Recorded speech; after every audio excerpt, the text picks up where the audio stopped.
I noticed a lot of people just flat out dismiss anything that comes from 4chan because it comes from 4chan.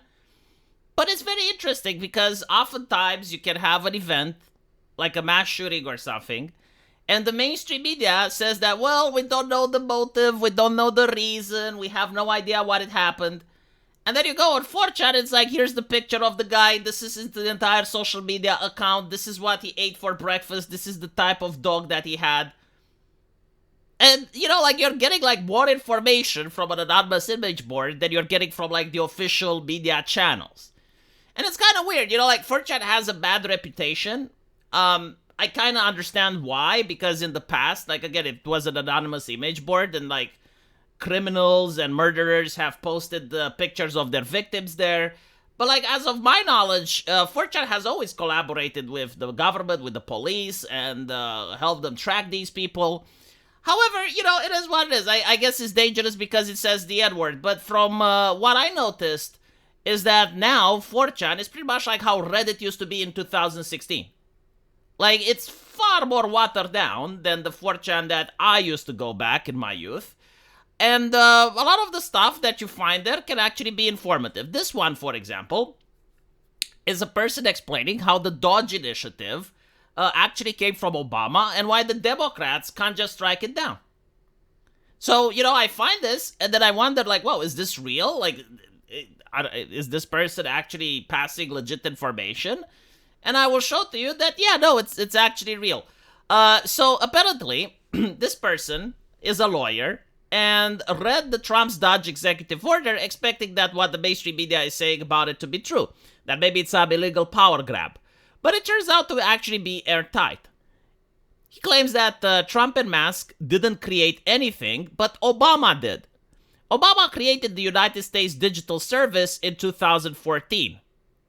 It was meant to fix his wife's website after it launched, and its purpose seems to have been as a bureaucratic patch job to fix the Obamacare website meltdown.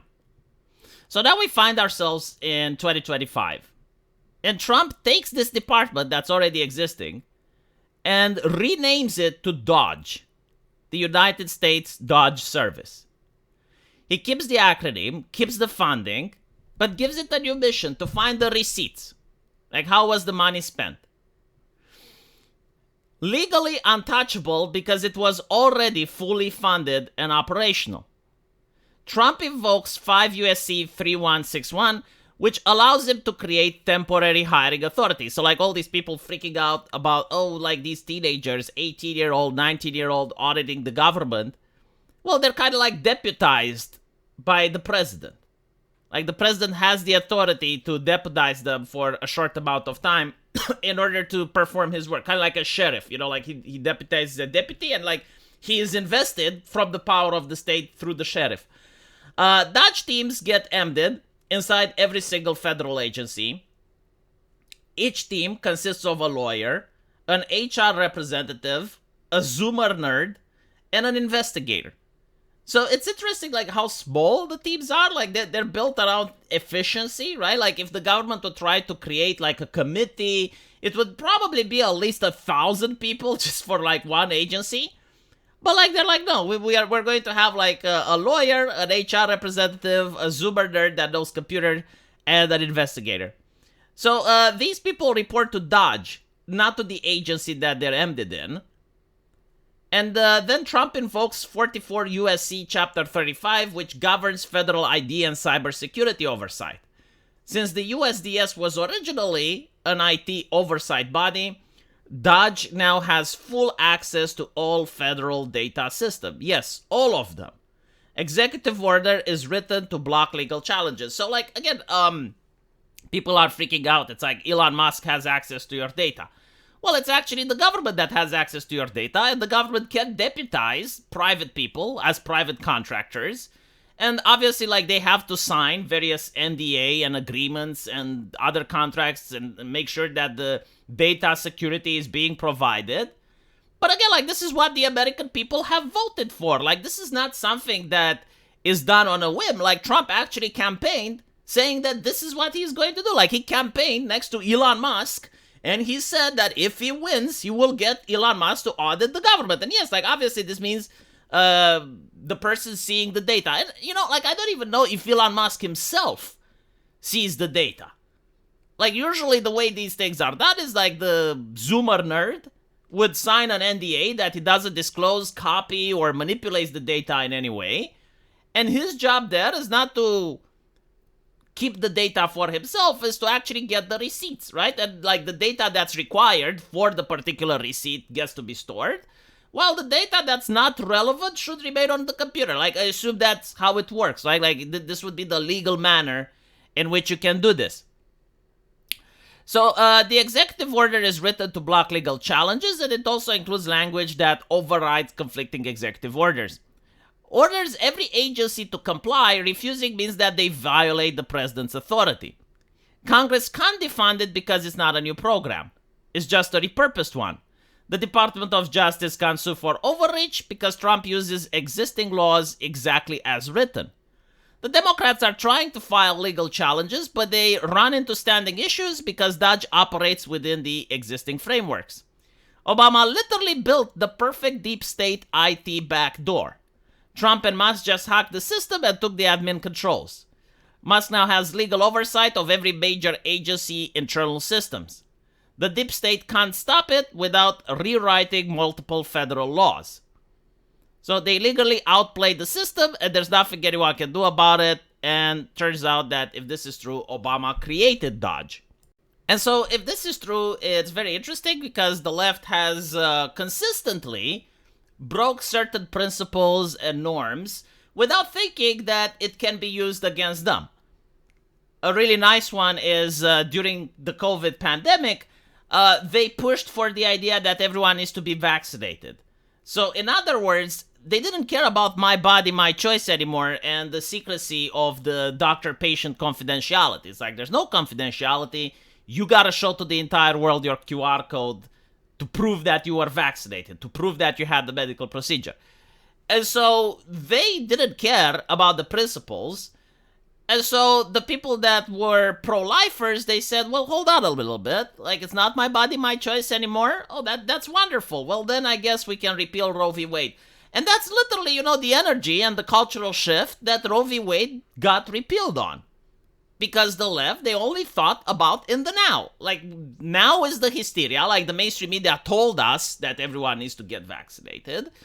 And so it's okay for us to advocate for that without thinking that you're actually changing the entire system. You're changing a lot of rules, and eventually it can bite you in the ass. They don't have, like, the foresight. They don't think about what will happen 5 years from now.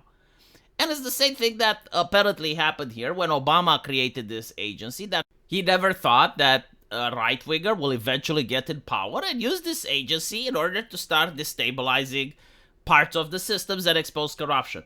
I remember an article that was written in New York Times, I believe, where they were very worried that Obama's spy apparatus that was initiated during his time is now under the control of Donald Trump because Donald Trump won the presidency. And so, like, again, the left has constantly created the ring of power, thinking that it's never going to be wielded by the opposite side.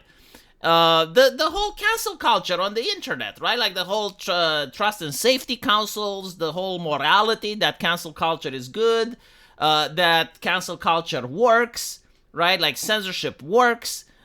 Like, they created the morality where now you see right-wingers actually advocating for leftists to get deplatformed. Why? Because deplatforming has been normalized. And so we look at this article, which says, and this is the actual executive order from the president, DOGE structure, reorganization and renaming of the United States Digital Service. The United States Digital Service is hereby publicly renamed as the United States DOGE Service and shall be established in the executive office of the president, modernizing federal technology and software to maximize efficiency and productivity. The USDS administrator shall commence a software modernization initiative to improve the quality and efficiency of government-wide software networks infrastructure. So it does seem to use this USDS, which was during the Obama era created. So, like, yeah, they're just repurposing the USDS and they're making it into DOGE. Agency heads shall take all the necessary steps in coordination with the USDS administrator and to the maximum extent consistent with the law to ensure that the USDS has full and prompt access to all unclassified agency records, software systems, and IT system. USDS shall adhere to rigorous data protection standards. So exactly what I said, right? Like they have to legally abide by the rigorous data protection standards. They only have access to files that aren't classified. And this is like something that Donald Trump campaigned for. Like this is one of the reasons people voted. I'm pretty sure that he got a big percentage of the vote simply because he stated that, yeah, we're going to audit the government and we're going to do the melee in the United States. So, again, like the only thing that the left can do, like they can't sue him, they can't complain. I mean, they can pass new legislation, but that takes time.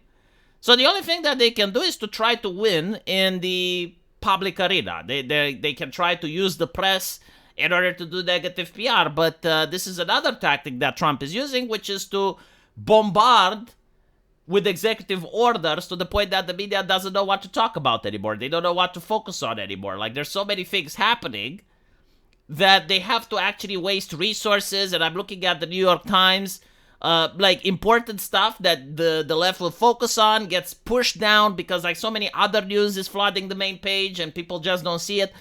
So it's very difficult to win the argument. And on top of that, like people are actually sick of leftist morality. Like in the first term of Donald Trump, when feminism was just taking hold, like people were still embracing leftist morality and they could be emotionally blackmailed and they could be told what to think and, oh, this is unacceptable. But now, as we saw with Big Balls, when Big Balls got fired, people are like, well, hold on a little bit. Like, why should we fire him? Oh, he said something racist online. Oh, goodness gracious, how horrible. Hire him back. He's doing a good job exposing the government. That's what we hired him for. Anyway, right, let me know what you guys think. And as usual, I'll see you in the comment section. Take care.